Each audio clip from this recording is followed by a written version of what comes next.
Halo semuanya, selamat datang di channel Fitra Eri. Sekarang saya kembali kedatangan mobil yang spesial. Ini adalah sebuah Porsche 911 GT3 RS. Porsche paling buas, Porsche paling track focus yang masih road legal, bisa Anda gunakan setiap hari. Tapi mobil ini ketika Anda bawa ke track day, bahkan hypercar yang harganya jauh di atas mobil ini pun bisa kewalahan menghadapi mobil ini. Dan di video kali ini saya akan memberitahukan Anda detail-detail dari mobil ini, apa saja yang dilakukan oleh Porsche untuk membuat mobil ini menjadi senjata untuk membuat lap time yang sangat kencang. Kemudian saya juga akan mengendarai mobil ini. Ini adalah pertama kalinya saya akan mengendarai sebuah Porsche 911 GT3 RS. Saya pernah nyetir yang GT3 waktu itu di jalan raya, itu pun juga nggak kencang-kencang amat, dari Evans Motor pada saat itu. Tapi ini adalah GT3 RS. Dan terima kasih untuk Austin, pemilik dari mobil ini, yang sudah bukan hanya mengizinkan saya untuk review, tapi juga untuk menggeber mobil ini. Ini adalah review dari Porsche 911 GT3 RS.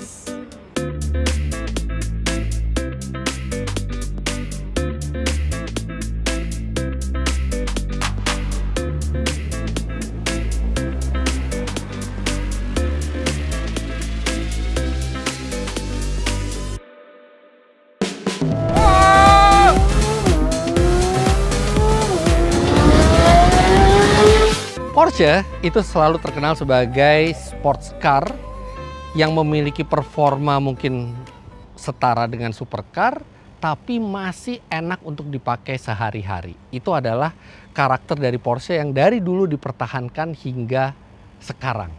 Jadi ketika Anda membeli 911, Anda akan lebih mudah untuk menggunakan mobil itu sehari-hari dibandingkan Anda membeli Ferrari 458, 488 seperti itu. Nah, tapi bukan berarti Porsche mengorbankan performa untuk kepraktisan dan kemudahan memakai sehari-hari. Mereka juga butuh mobil yang ekstrim, mobil yang menunjukkan engineeringnya Porsche, mobil yang bisa membuat merek lain kalah dalam hal lap time di sirkuit. Untuk itulah dibuat 911 GT3 RS ini. Jadi secara tenaga mungkin dia bukan yang paling besar di antara 911, mungkin bahkan lebih kecil dibandingkan Turbo S, tapi untuk lap time ini adalah yang terkencang di antara jajaran Porsche standar lainnya, Porsche standar pabrik ya, yang dijual ke umum. Bahkan mobil ini bisa menyelesaikan satu lap di Nürburgring tidak sampai 7 menit, di 6 menit 40-an detik. Itu sangat-sangat luar biasa. Dan kalau Anda lihat, bentuknya juga ekstrim. Dan setiap detail dari bentuk mobil ini itu ada alasannya. Bukan hanya untuk estetika saja. Bahkan mungkin estetika adalah hal kesekian yang dibuat oleh perancang mobil ini. Semua tujuannya satu, membuat lap time yang kencang. Nah sekarang, sebelum saya berbicara mengenai aerodinamikanya yang luar biasa dari mobil ini, kita bicara tentang mesinnya dulu. Mesinnya di belakang, flat six, horizontally opposed ya, atau mesin boxer, 4000 cc, naturally aspirated engine. Sudah sangat sulit buat kita sekarang menemukan mobil performa tinggi tanpa turbo, tanpa hybrid, tanpa elektrifikasi.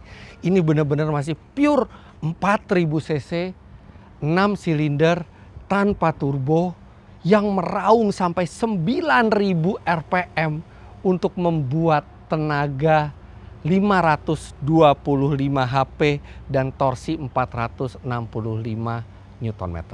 Tenaga tersebut artinya lebih besar 15 HP dibandingkan 911 GT3 yang bukan versi RS-nya, tapi torsinya lebih kecil karena mobil ini dibuat untuk lebih balance di track. Mobil ini dibuat untuk tidak mengintimidasi, tapi lebih bagaimana menciptakan harmoni yang bagus antara tenaga dan handling. Makanya bukan angka dari tenaga dan torsi yang penting, tapi bagaimana rasanya mobil ini ketika di sirkuit.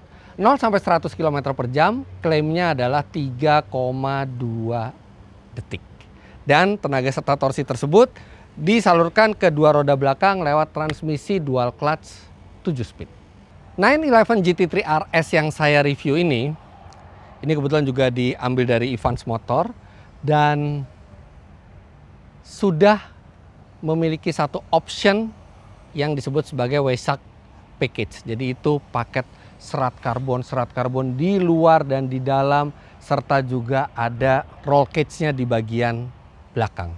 Dan dari option-option yang lain ini juga cukup banyak option yang dipasang. Dalam keadaan standar remnya ini bukan ceramic brake, tapi ini sudah karbon keramik ininya. Piringan remnya ini besar sekali remnya, 410 mm di depan dan 380 mm di belakang. Bayangkan GR Yaris yang sudah dibilang itu besar sekali disc brake-nya, big brake kit-nya, itu hanya 362 mm, ini 410 mm. Nah, kemudian ini ada, nanti kita akan bicara juga tentang sayapnya ya. Tapi lihat, ini ada hidrolik untuk mengubah sudut sayapnya. Ini pemiliknya itu mengubah warnanya dari silver menjadi merah sesuai dengan warna velgnya. Dan untuk mengubah itu aja itu harus keluar uang sekitar 50 juta rupiah. Oke, nah tapi keunggulan utama dari GT3 RS adalah paket aerodinamikanya. Karena di sebuah sirkuit tidak butuh hanya kencang. Justru sebagian besar lap time yang cepat itu dihasilkan dari handling yang bagus. Nah, makanya terjadi ubahan yang cukup ekstrim di bodi, bahkan sayap yang besar ini untuk downforce yang optimal. Dimulai dari depan, kita bisa lihat ini ada air duct yang sangat besar. Ini bukan untuk mensuplai udara ke mesin, tapi ini untuk menangkap udara lebih banyak supaya dia bisa menghasilkan downforce setelah terkena paket aerodinamika yang ada di dalam. Kemudian ini bolongan ini bukan bolongan palsu. Ini bolongan yang kemudian disalurkan ke belakang. Ini juga bolongan benar. Itu untuk membuat udara itu mulus melewati samping. Bolongan ini di kap depan, ini adalah bagian dari heat management. Jadi radiator di GT3 RS itu dipindahkan menjadi satu yang besar di bawah sini, yang artinya sudah tidak ada bagasi lagi. Kalau di GT3 itu masih ada bagasi, sekarang bagasinya dipakai untuk tempat radiator, artinya kan ada panas dari radiator. Nah, panas ini dikeluarkan lewat lubang ini yang juga ada sirip-siripnya. Dan lebih gilanya lagi apa?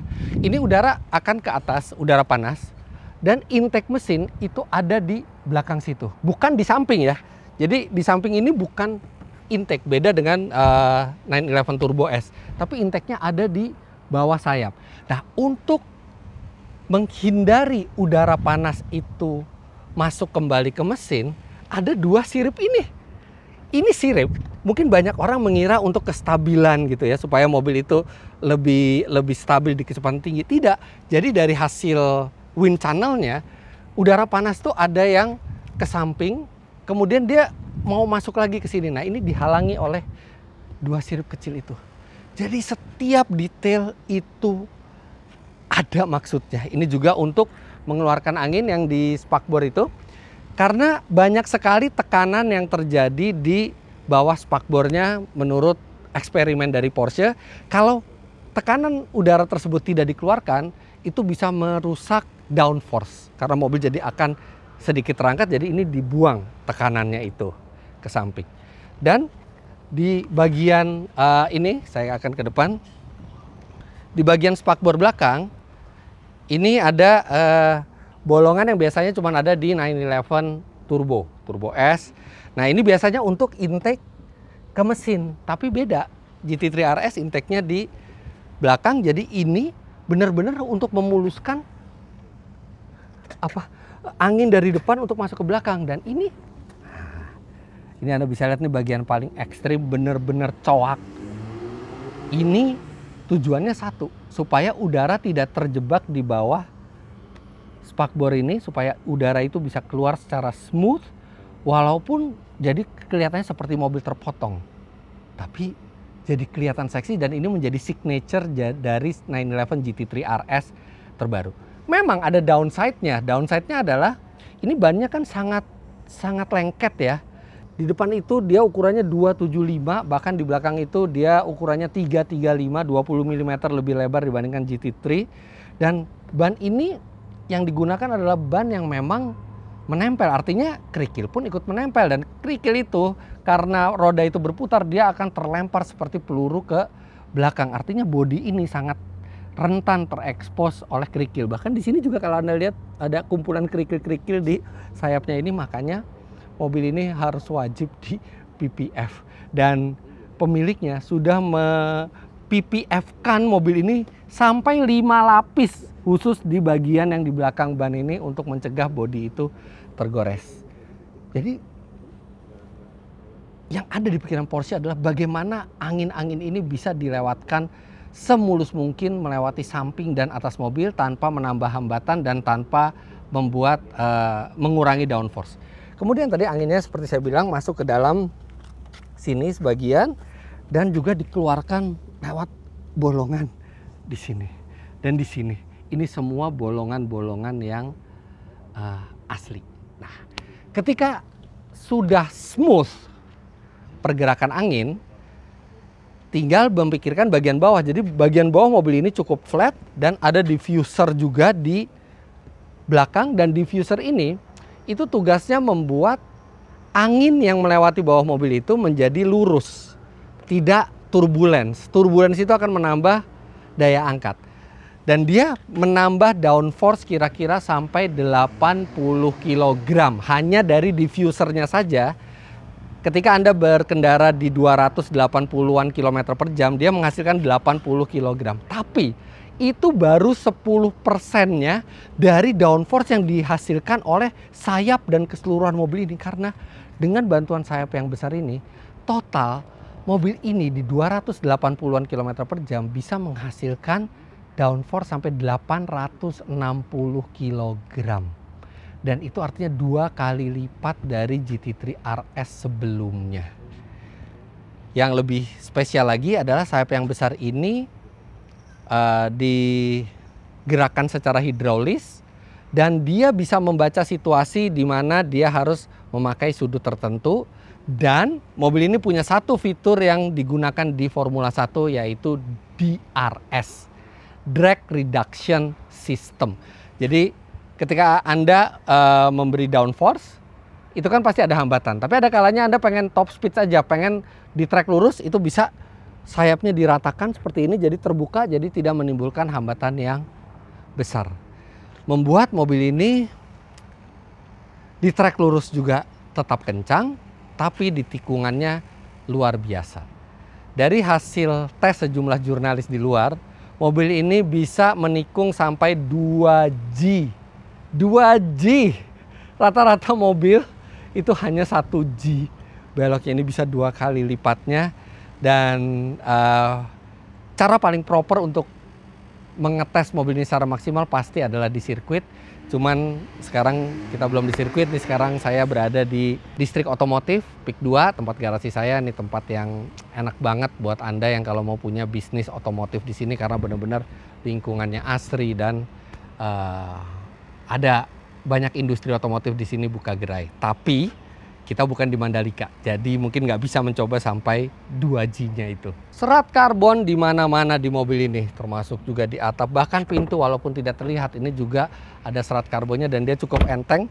Yang itu membuat kadang-kadang kalau kita nutup suka harus agak keras karena pintunya enteng. Dan mobil ini bobotnya totalnya hanya 1.400-an kilogram, yang itu sangat-sangat enteng untuk mobil bermesin 4000 cc dengan sasis yang sudah 50% lebih rigid dibandingkan GT3.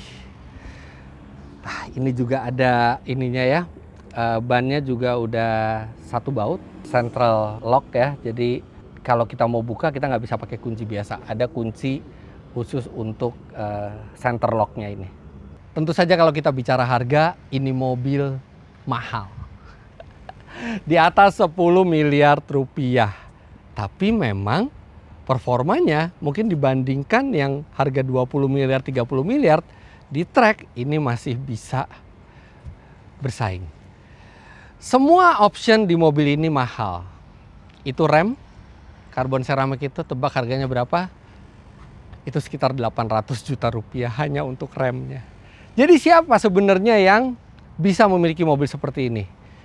Well, definitely kalau misalnya Anda seorang karyawan, Anda bekerja dengan keras, Anda bekerja lembur, benar-benar semua target Anda penuhi, ya maka moga-moga bos Anda mungkin bisa membeli yang seperti ini nantinya. Nah, artinya kalau misalnya Anda ingin membeli mobil ini, mungkin satu cara yang halal adalah dengan menjadi pebisnis atau bisnismen.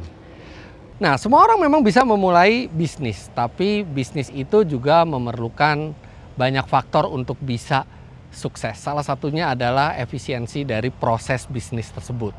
Dan tidak semua orang bisa melakukan itu. Kalau misalnya Anda sekarang baru memulai bisnis, tapi masih kesulitan dalam hal operasional harian, atau Anda sudah mulai besar bisnisnya, tapi sistem-sistem yang Anda punya itu belum terintegrasi, ini saatnya Anda memakai Odoo.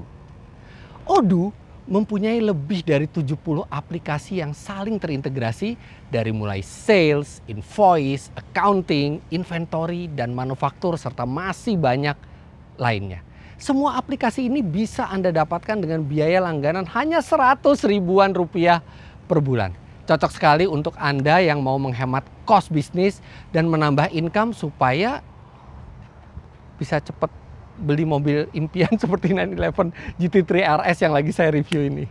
Teman-teman pebisnis otomotif atau bisnis apapun yang perlu maintain relasi dan track record klien dengan rapi, saya sarankan juga bisa memakai aplikasi bisnis seperti Odoo ini. Coba Odoo secara gratis atau ngobrol bareng pakar Odoo dengan klik link di description box di bawah. Kita lanjutkan review mobil ini. Semoga Anda bisa membeli mobil ini suatu saat. Oke, kita masuk. Joknya ini juga udah option bucket seat. Belakangnya full karbon. Dia sudah full Alcantara juga. Jadi kalau di GT3 RS tuh Alcantara tuh standar.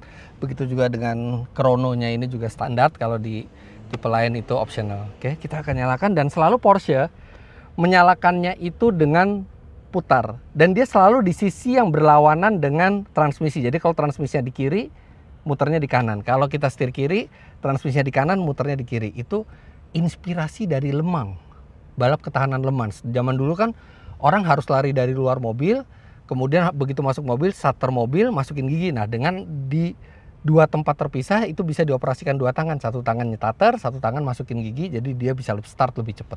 Gitu katanya filosofinya. Oke, kita nyalakan, kita dengerin dulu suaranya.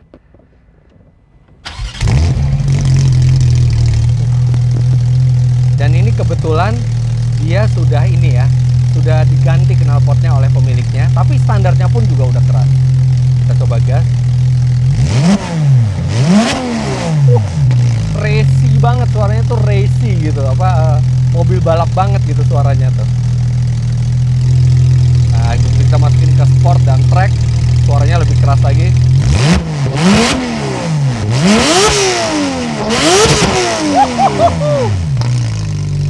Melengking.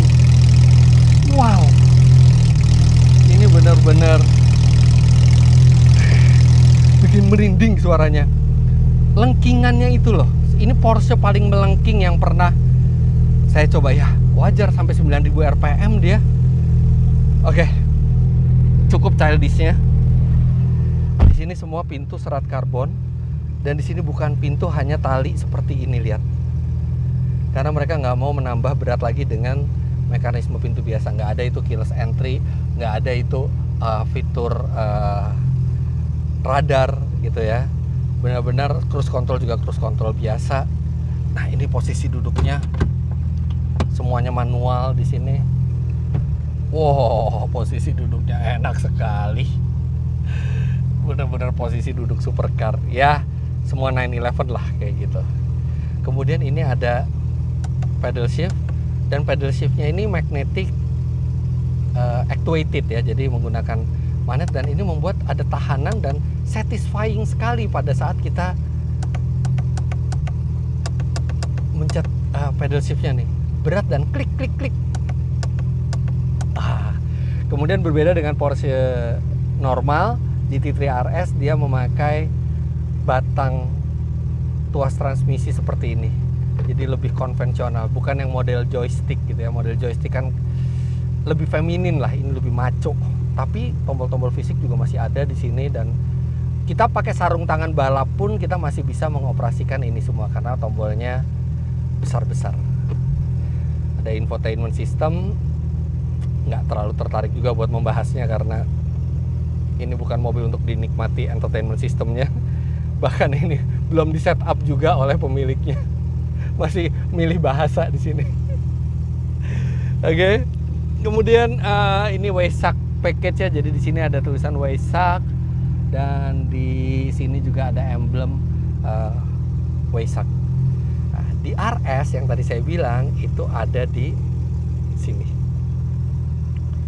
Dan banyak sekali yang bisa diatur dari setirnya. Lihat ada 4 buah tombol. Kalau kita sudah di mode yang track, kita bisa melakukan hal yang keren sekali, yaitu bisa mengatur kekerasan suspensi. Astaga. Compression dan rebound, depan dan belakang. Ini mobil ini punya suspensi yang bisa diatur secara elektronik, dan itu bisa diatur dari setir. Kemudian kita ada Porsche Torque Vectoring juga. Jadi ini untuk mengatur diferensialnya, LSD-nya, limited slip diferensialnya. Mau seberapa kuat ketika kita lagi jalan normal, ngerem, atau pada saat kita akselerasi. Ini mobil rumit. Kalau Anda cuma bisa nyetir bagus pada saat track day, Anda butuh engineer untuk mengatur ini semua supaya disetting yang tepat. Karena mobil ini benar-benar bisa disetting, tapi nggak semua orang bisa nyeting. Saya definitely kalau punya mobil ini, saya akan ajak Om Takwa untuk beliau yang nyetel suspensinya. Kemudian bahkan sampai traction control itu juga bisa diatur levelnya. Wow, ini mobil bener-bener bukan mobil yang langsung kita bawa udah langsung optimal. Kalau mau harus bisa dioptimalkan lagi dengan settingan-settingan ini semua. Luar biasa. Tapi mobil ini masih legal untuk dipakai di jalan raya. Jadi dia ada buat menaik turunkan suspensi di sini. Dan ini dari posisi nyetirnya sih mestinya masih oke nih. Nah, cuman bagaimana rasanya membawa mobil yang track focus untuk di jalan raya? Oke, bismillahirrahmanirrahim.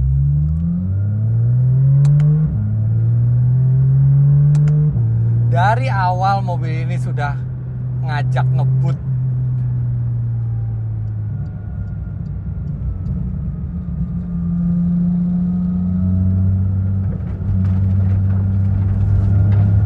Langsung, walaupun sehalus apapun jalannya, Anda langsung tahu bahwa ini adalah mobil balap. Kerikil-kerikil tuh nempel di ban dan langsung kelempar ke bodi lagi.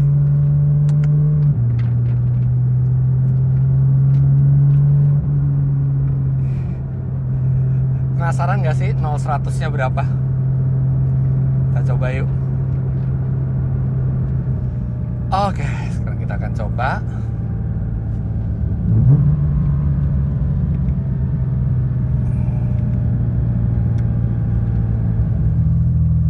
Oke, bismillahirrahmanirrahim.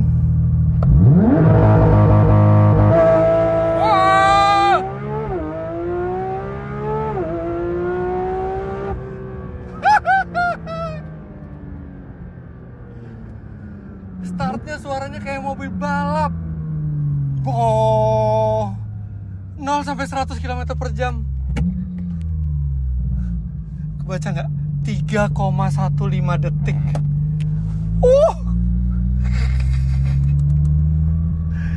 Luar biasa. 3,1 detik. Dan ingat, ini bukan all wheel drive. Ini adalah rear wheel drive. Dan ini aspalnya masih belum bagus ya. Ini bukan aspal sirkuit, bukan aspal yang high grip. Ini aspal kompleks perumahan. Kalau aspalnya lebih nge-grip lagi, yakin ini bisa di bawah 3 detik. Dan ini cuma dari mesin NA loh.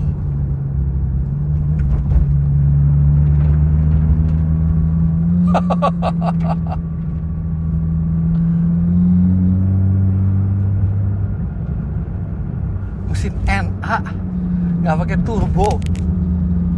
Ini kalau aspalnya bagus gitu ya, dia bisa 2 detik kan. Bayangin kemarin saya nyoba Ferrari SF90XX, itu 0-100-nya 2,3 detik.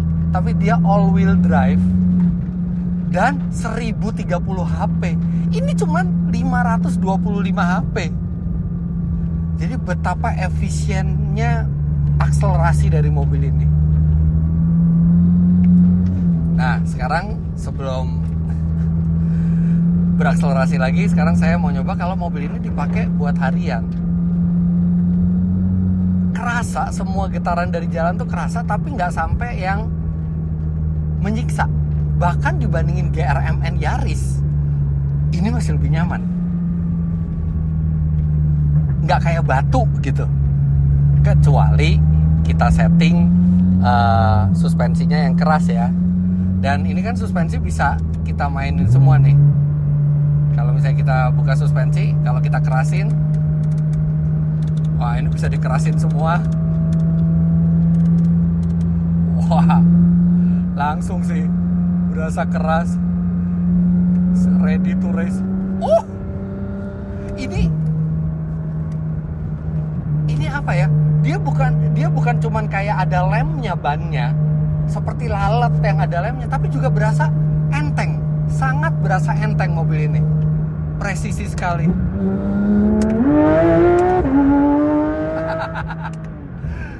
The beauty of NA.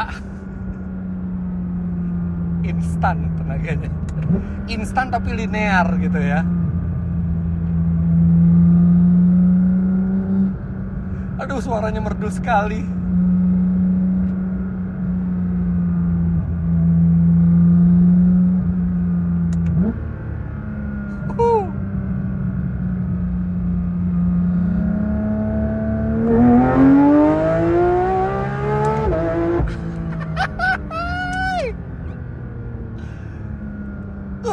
NA itu emang nagih gitu ya. NA itu dia linear kan tenaganya ya. Jadi terprediksi gitu, nggak ada lonjakan tenaga tiba-tiba yang bikin kita jadi terintimidasi tuh nggak ada. Ini confident sekali di kecepatan tinggi.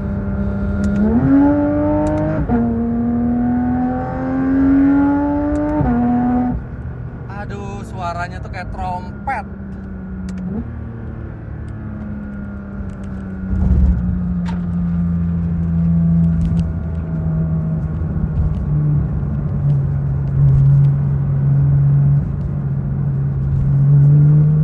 SF90 tuh kemarin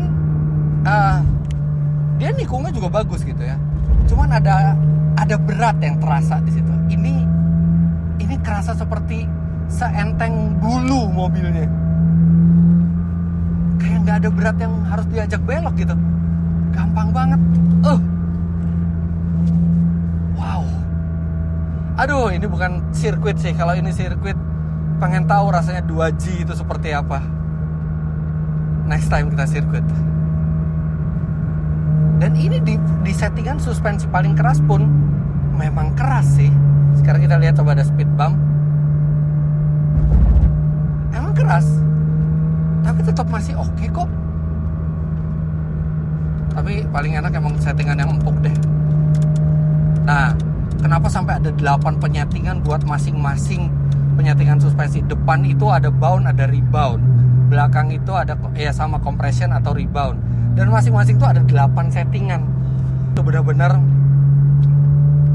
ada ribuan kemungkinan setup artinya mobil ini.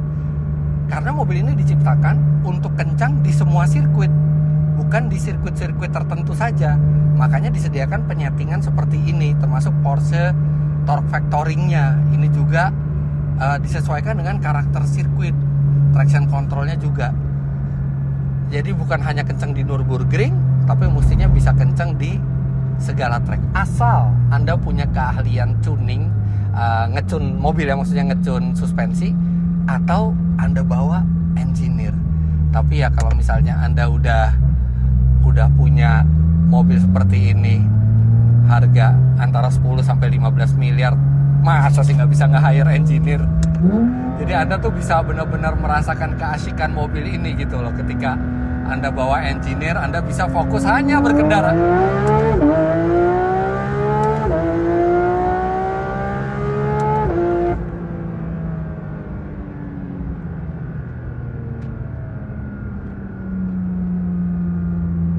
Ini tampang puas yang bukan sekedar puas dengan akselerasi, tapi puas dengan keharmonisan semuanya, perpindahan giginya, raungannya, suaranya itu merasuk ke kalbu.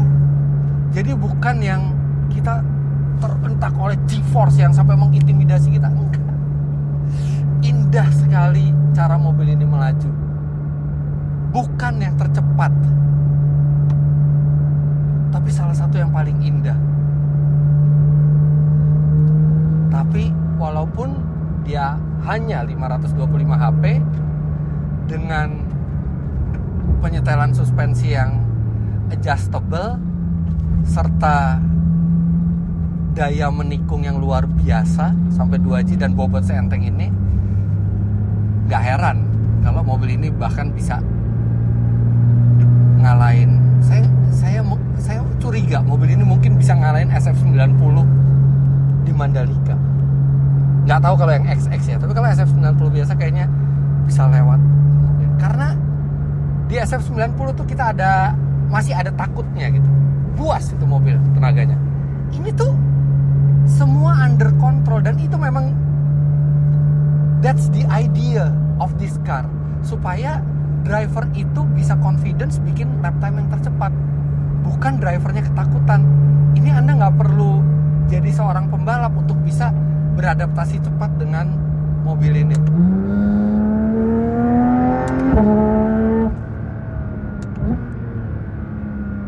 Oh,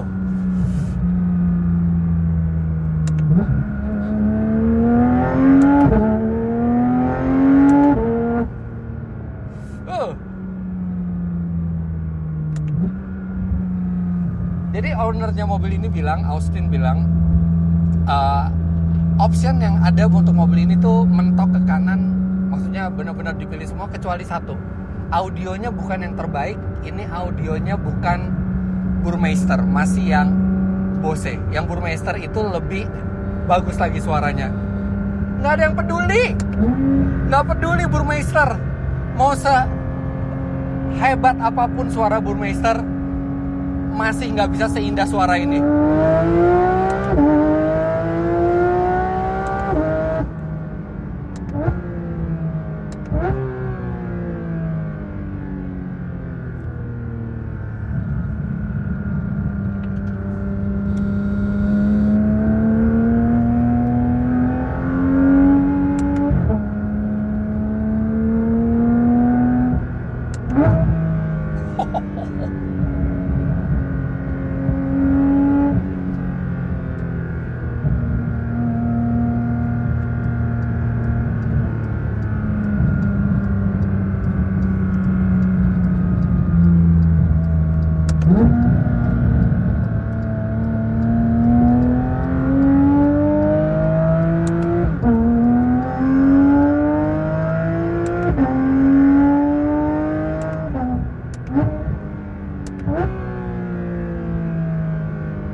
Nggak pengen gitu berada di RPM rendah tuh, nggak pengen pakai mobil ini. Pengennya tuh di atas 4000.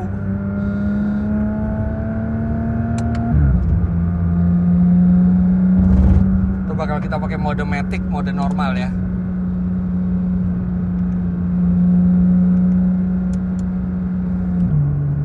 Nah ini dia akan jaga semuanya di bawah 2000. Ya masih oke sih, cuman kayak ada suara apa ya, suara monster lagi dibully gitu. Dibully untuk calm down. Pengen ngeluarin tenaga, tuan gue nggak ngizinin, kayak gitu. Perpindahan gigi juga lebih lambat, nggak seagresif di mode track.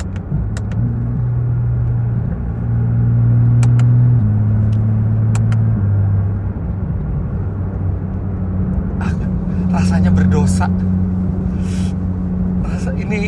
Rasanya apa?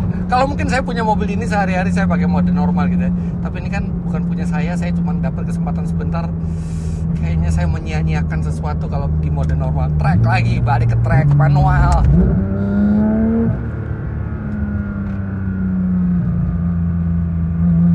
Ini gigi satunya panjang ya, gigi satunya bisa sampai 80 km per jam. Bahkan gigi duanya itu udah di atas 125 kalau nggak salah. Jadi 0-100 tuh kenceng karena cuma pindah sekali gigi aja, satu ke dua aja.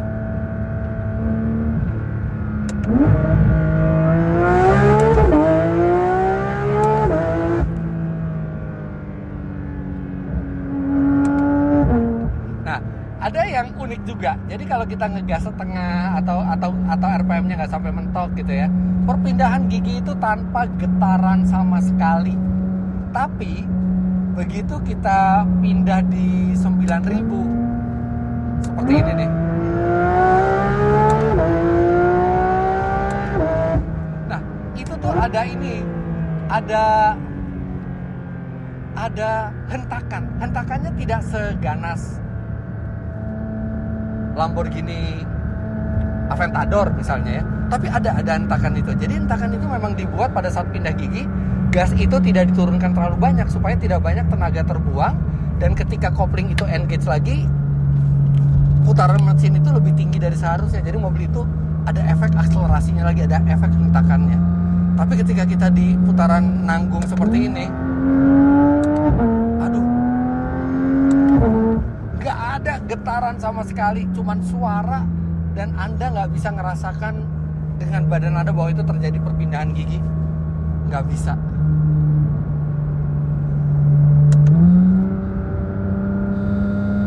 Wow. Saya tahu GT3 RS itu buas, tapi nggak nyangka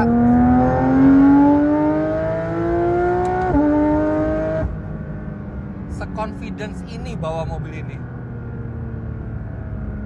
Mau lari 150 itu rasanya kayak lari 90 di mobil ini. Lari 200 tuh rasanya cuman ya 100 kiloan lebih dikit kali. 100 km per jam lebih dikit. Benar-benar sense of speed Anda tuh seakan hilang di mobil ini. Suaranya menggelegar. Anda rasanya itu nggak kencang-kencang amat, tapi ternyata lihat speedometer Anda udah kencang. Amazing. Semua pengorbanan ke tidak terlalu nyaman, tidak ada tempat penyimpanan, harga yang mahal, itu terbayar semua ketika Anda mengendarai mobil ini. Ini adalah satu dari sedikit mobil yang rasa nyetirnya addicting, bikin ketagihan. Ini tuh bisa Anda belum ada waktu track day, tapi udah lama gak nyetir mobil ini, nyetir aja udah, karena bener-bener pengen merasakan mobil ini.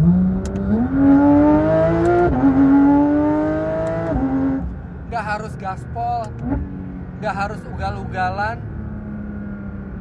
Anda bisa menyetir dengan santai sambil menikung.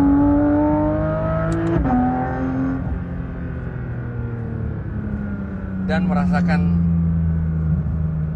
ribuan komponen mekanikal dan elektronik secara harmonis melajukan mobil ini dengan cara yang soulful.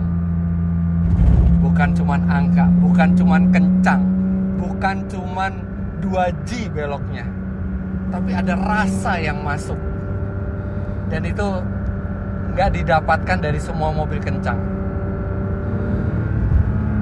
Ini adalah Porsche terbaik yang pernah saya coba. Kita balik.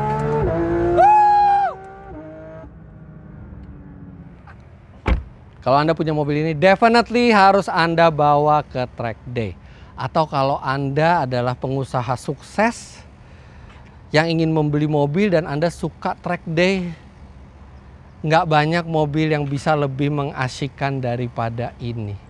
Ini bukan mobil yang dimodifikasi untuk track day, tapi mobil yang terlahir dari awal memang dibuat untuk lap time yang cepat.